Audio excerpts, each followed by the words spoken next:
हमारी चली उन्होंने गोली मारी थी हमें बेचारा कितना है आपने लड़की नमस्कार दोस्तों, आज हम जानेंगे कि आखिर 20 जुलाई को जब संसद तक के लिए मार्च निकाला लोगों ने, सीजेपी प्रोटेस्टर्स ने, तो उस दिन क्या हुआ था। इसमें जानेंगे कितने लोग घायल हुए, क्या लोगों के सर भी फूटे थे, महिलाओं के साथ क्या हुआ था और सीजेपी प्रोटेस्टर्स की क्या गलती थी। आखिर उस समय सोनम वांगचुक कहाँ थे, उस समय अभिजीत दीपके कहाँ थे, बड़े नेता कहाँ थे, और साथ ही जानेंगे कि आखिर कितने लोगों के साथ बेरहमी बरती गई। 20 जुलाई सुबह 9 बजे प्रोटेस्टर्स मतलब स्टूडेंट्स बहुत ज़्यादा सीमा में इकट्ठे होने लगते हैं। वो सीमा लगभग कुछ रिपोर्ट्स के मुताबिक आंकड़े लगभग 1000 से 10,000 लोग 7 बजे से 8 बजे तक के बीच स्टूडेंट जंतर मंतर पर इकट्ठा हो चुके थे।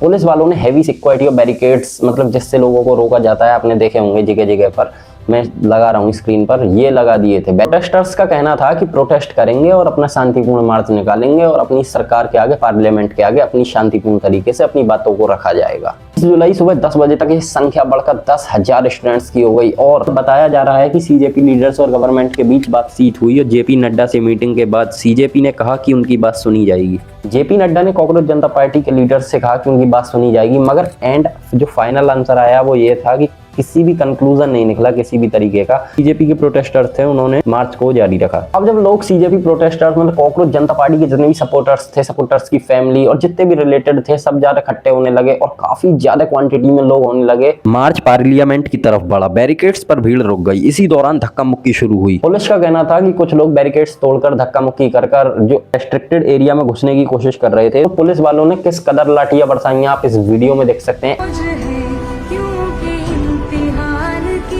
एक्चुअली में क्या आप इंसान नहीं है? मैं आपसे एक ही चीज पूछना चाहूंगा कि आपने ये जो आप जिस पोस्ट पर आप बैठे हैं, क्या एक्चुअली में ये आपने बिना पास आउट किए किसी एग्जाम को बिना क्लियर किए आपको ये क्या धोखाधड़ी से जॉब मिल गई है? क्या आपने इसके लिए प्रयास नहीं किया?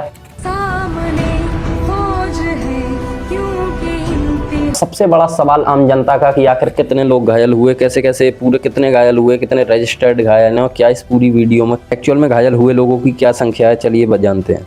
एपी न्यूज के मुताबिक लगभग 180 लोग घायल हुए, जिसमें कि 100 पुलिस वाले बताए जा रहे हैं, 80 स्टूडेंट्स। मेरे जिस टाइप की मैंने वीडियो देखी है, मुझे तो ये लगता है कि लगभग 200 से 250 स्टूडेंट्स से भी ज्यादा लोग इंजर्ड हैं और 100 पुलिस वाले जिनकी ये संख्या बता रहे हैं, वो संख्या कुल मिलाकर 25 से 30 है। मुझको तो ये लगता है पर्सनली, जिस हिसाब से मैंने सोशल मीडिया पर वीडियोस देखी हैं।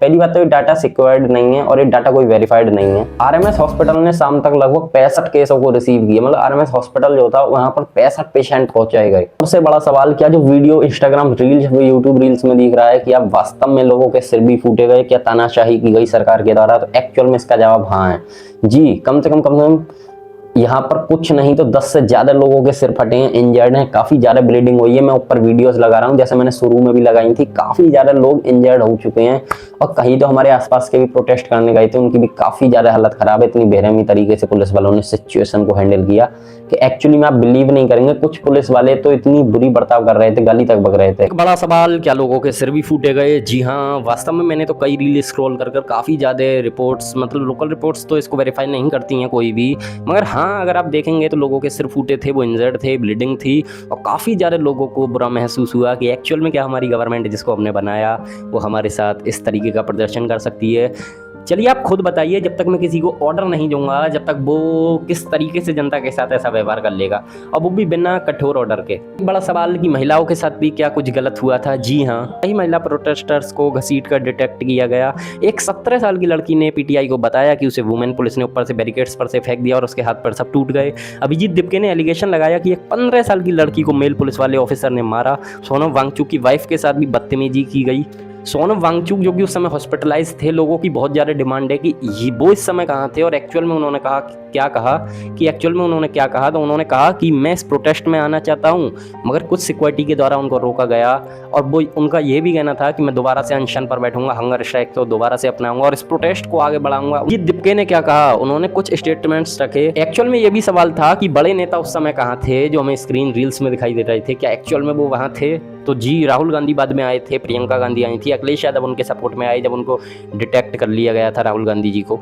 इतना कुछ करने की जरूरत थी नहीं। ये मुद्दा केवल शांति से भी निपटाया जा सकता था। केवल एक जने का इस्तीफा, जो कि 12 साल से नाकामयाबी को प्रदर्शन कर रहा है, केवल उसका इस्तीफा और अच्छे से सिस्टम को सुधारा जा सकता था। मगर नहीं, मनमानियों की कदार पर इतने लोगों की सजाएं, इतने लोगों को पीटा, इतने लोगों को मारा, और जिस तरीके से सिस्टम को होना चाहिए, क्या उस तरीके से सिस्टम हो पाएगा? इस चीज़ का जवाब मैं नहीं, पूरा सिस्टम, पूरा यूथ, सारे यूट्यूबर्स, जो कि बड़े यूट्यूबर्स के भी इसमें कुछ नाम है, मैं वीडियो में इसको नहीं दिखा सकता, मगर कुछ बड़े यूट्यूबर्स का भी ये कहना है कि एक्चुअल में वास्तव में सिस्टम नाम की कोई चीज़ इंडिया में है भी और होती तो क्या वो कुछ कर दिखाती?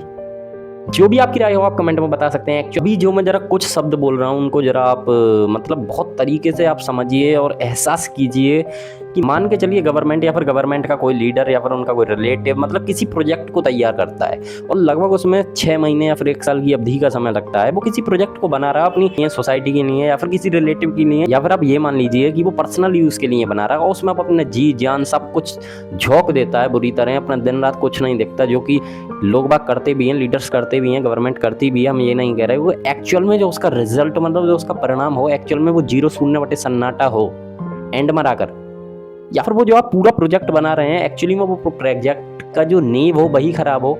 एक्चुअली में आप जिन लोगों को जिम्मेदारी दें, रेस्पॉन्सिबिलिटी दें जिन चीज़ की, वो चीज़ें आपको एंड में आकर कंप्लीट ना मिले, या फिर आपका बिलीफ सिस्टम जो है पूरी तरीके से ख़त्म हो जाए एंड मौके पर आकर। तो जरा आप सोचिए कि एंड मौके पर आपको किस पीड़ा का अनुभव होगा। उस पीड़ा का अनुभव स्टूडेंट्स पिछले 10 साल से कर रहे हैं।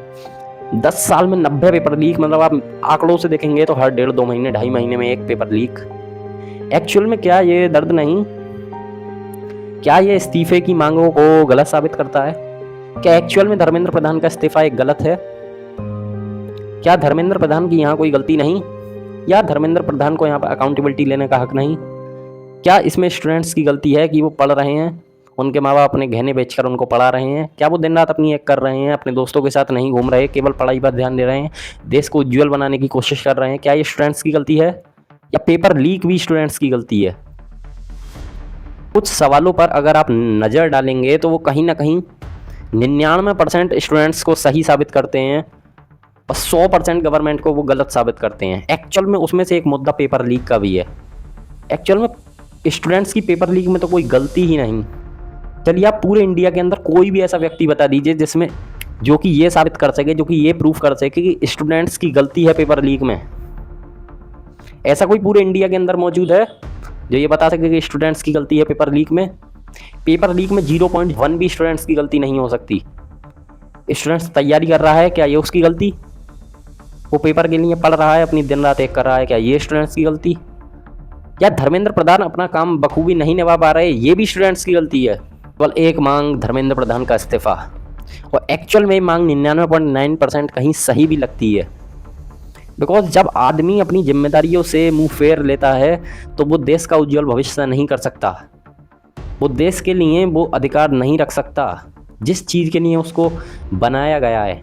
एक्चुअल में नरेंद्र मोदी जी, मैं आपसे यही कहना चाहूँगा कि अधिकार उसी को होना चाहिए जो अधिकार के काबिल हो। अगर आज किसी कंपनी का वर्कर कोई गलती करता है तो कंपनी का जो ओनर है या फिर उसका जो मालिक है वो उसको एक बार माफ़ कर देगा, दूसरी बार वो गलती करेगा तो भी उसको कहीं ना कहीं वो सोचेगा कि चलो आगे कोई सही कदम उठाएगा, वो फिर माफ़ कर देगा। मगर अगर वो गलती तीसरी और चौथी बार या फिर 5वीं बार दोहराई जाती है तो फिर वो गलती कहीं ना कहीं एक सज़ा में तब्दील हो जाती है। तो वो सज़ा ही तो स्टूडेंट्स मांग रहे हैं धर्मेंद्र प्रधान के लिए कि उनका इस्तीफा आप दे दीजिए और किसी अच्छे लीडर जो कि अकाउंटेबिलिटी रख सके उसको आप लगा दीजिए। वो ये थोड़ी कह रहे हैं कि अपना कोई चाचा भतीजा ताऊ मामा मौसा वो अपने उन किसी को बैठा रहे हैं वो शिक्षा मंत्री के लिए। ये थोड़ी ना है, वो आप किसी अकाउंटेबिलिटी पर्सन को आप चुन लीजिए और जो अच्छा हो आप उसको बैठा दीजिए, मगर इस व्यक्ति को हटा दीजिए। कहीं ना कहीं उनकी भी मांगे भाई सही हैं। ये नहीं कह रहा कि 100% पुलिस की गलती थी, पुलिस कर्मचारियों की गलती थी, या फिर 100% स्टूडेंट्स की गलती थी, या फिर कुछ प्रोटेस्टर्स की गलती थी, या फिर वहाँ पर रहने वाले कुछ बेवकूफ़ लोग जो कि केवल सोशल मीडिया पर ऊपर उठने के लिए वहाँ पर प्रदर्शन कर रहे हैं, उन लोगों की गलती थी। एक्चुअल में गलती थी पूरे सिस्टम की। जब हर चीज़ में हम सिस्टम को दोषी ठहराते हैं तो इस चीज़ में हम सिस्टम को दोषी क्यों नहीं ठहरा सकते? हर चीज़ में हम सिस्टम को दोषी ठहराते हैं तो आज क्या हम इस चीज़ के लिए सिस्टम को दोषी नहीं ठहरा सकते? ये गलती किसी की नहीं थी, ना स्टूडेंट्स की, ना पुलिस, ना गवर्नमेंट, ये गलती थी सिस्टम की। सिस्टम बना कहाँ से है एक्चुअल में, इसका जवाब दीजिए। सिस्टम क्या है, सिस्टम की नींव क्या है, सिस्टम बना कहाँ से, आखिर में सिस्टम है क्या। एक्चुअल में यही मुद्दा आज तक समझ में नहीं आया कि सिस्टम किसको कहते हैं। लोग जो लोग जिम्मेदार हैं आखिर वही सिस्टम है। Accountability is the second name of system, accountability he system का दूसरा नाम है। आप किसी भी देश को देख लीजिए, किसी भी देश में इंडिया की तरह ऐसे हालत, ऐसे दुष्ट तरीके, ऐसी गलतियां, ऐसी बार बार दोहराया गया पागलपन, या फिर किसी भी चीज़ को आप ले लीजिए, बच्चों के साथ खिलवाड़, वो 10,000 की संख्या के लोग या 1 लाख जितने भी वहाँ संख्या में लोग पहुँचे, एक्चुअल में क्या वो गलत थे? क्या उन लोगों की गलतियाँ इतनी बड़ी थीं कि उनमें लाठीचार्ज, उनके सिरों को फोड़ा, पैरों को तोड़ा, या महिलाओं के साथ डंडा मारी मारी, या महिलाओं को रोड पर घसीटना, सोनम वांगचुक की वाइफ को, या फिर कुछ लोगों को गिरफ्तार करना और उनकी लोकेशन को ना बताना और गलत FIR दर्ज करना, ये इन चीज़ों तक की नौबत आ गई। बस मांगा क्या गया था, अकाउंटेबिलिटी और एक व्यक्ति का इस्तीफा। इतना नाटक, इतना वो करने की क्या ज़रूरत थी, जब सब कुछ आधे घंटे में सॉल्व हो जाता तो इतना बड़ा प्रदर्शन क्यों करना पड़ा।